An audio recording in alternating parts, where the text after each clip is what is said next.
వివేక case హైకోర్టులో Sunitha implead petition ఏంటి మొత్తానికి మరలా చాలా నెలల తర్వాత మరలా వైఎస్ వివేక కేసు మళ్ళీ ఒకసారి మరి తెరపైకి వచ్చింది. ఎవరైతే తను ఇస్తున్నటువంటి బెయిల్స్కి సంబంధించిన విషయంలో ఇంప్లీడ్ అవుతానని చెప్పని వైఎస్ సునీత మొత్తానికి మళ్ళీ ఇంప్లీడ్ అయింది.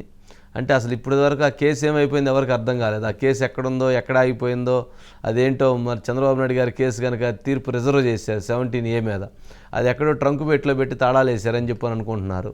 అట్లాగే వైఎస్ వివేక కేసు కూడా ఇది కూడా కనపడకుండా ట్రంక్ పెట్టిలో పెట్టి తాళాలు వేశారన్నారు. మొత్తానికి ఏదో చిన్నది కొద్దిగా చిన్న ఒక జర్క్ ఏందా అంటే మొత్తానికి ఇక్కడ కోర్టులో తను ఇంప్లీడ్ పిటిషన్ తనేసింది పాపం.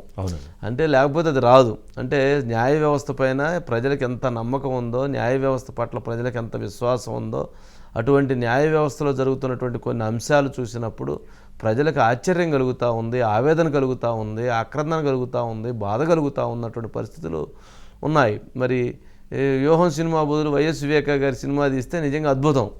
నిజంగా ఆ కేసులో అందరూ ఎవిడెన్స్లు విట్నెస్లు అన్నీ ఉన్నాయి కదా. మరి అట్లాంటివి తీస్తే కూడా మరి జనం బాగానే ఇచ్చేస్తారు. సరే ఇవన్నీ ఏంటంటే ఒక బురదలేటువంటి ప్రయత్నాలు జరుగుతాయి. సరే ఈ కేసులో మాత్రం మొత్తానికి ఏంటి మొదలు వివేక కేసు విషయంలో సునీత ఏమైనా అడుగులు పడతాయంటావా? ఏమైనా ముందుకు వచ్చేటువంటి పరిస్థితులు ఉన్నాయంటావా? సార్ కేసు ఒకటే, కోర్టులు మాత్రం 3 సార్. సుప్రీంకోర్టు, తెలంగాణ హైకోర్టు, హైదరాబాద్లో ఉన్నటువంటి సిబిఐ కోర్టు, ఈ 3 చోట ఈ కేసుకు సంబంధించినటువంటి ఫైల్స్ అన్నీ కూడా ఉన్నాయి.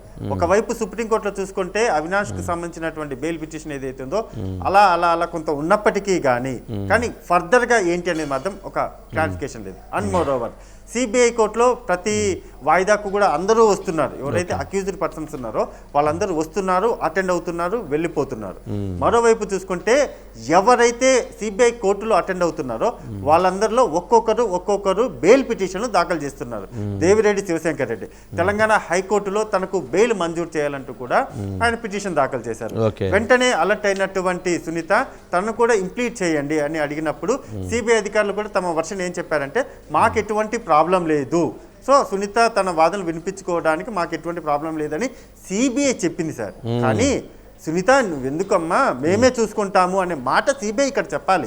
అది ఆ మాట చెప్పకుండా సరే మీ వాదనలు మీరే చేసేసుకోండి, మీ కేసు మీరే వాదించుకోండి అన్నట్టుగా మాకేం సంబంధం లేదు అన్నట్టు చాలా సింపుల్గా మాకు ఎటువంటి ప్రాబ్లం లేదు, ఇంప్లీడ్ అయినంత మాత్రం మేమేమి నో అని చెప్పమని ఒక మాట సింపుల్గా ఒక మాట చెప్పేశారు సార్. మరి సిబిఐ ఎందుకని తన వాదనలు వినిపించడానికి స్టెప్ బ్యాక్ వేసిందో అది కూడా బిగ్ క్వశ్చన్ మార్కే సార్. సో ఈ మంత్లో 29వ తేదీన మొత్తం దీనికి సంబంధించి వాదనలు అయితే జరగబోతున్నాయి. కానీ సిబిఐ ఒకవేళ ఎంటర్ అయ్యి ఈ కేసుకు సంబంధించి శివశంకర్ రెడ్డి పైన పలానా అభియోగాలు ఉన్నాయని చెబితే ఓకే, వెల్ అండ్ గుడ్. లేదా సునీత సింగిల్గా వస్తుంది సార్, డెఫినెట్గా ఆమె తన వాదనలు వినిపిస్తుంది. ఆ వాదనలు వినిపించిన తర్వాత అడ్వకేట్ ద్వారా బెయిల్ అయితే క్యాన్సిల్ అవ్వడానికి ఎక్కువ ఛాన్సెస్ ఉన్నాయి sir. Okay, right Madhu, right. Thank you చూద్దాం.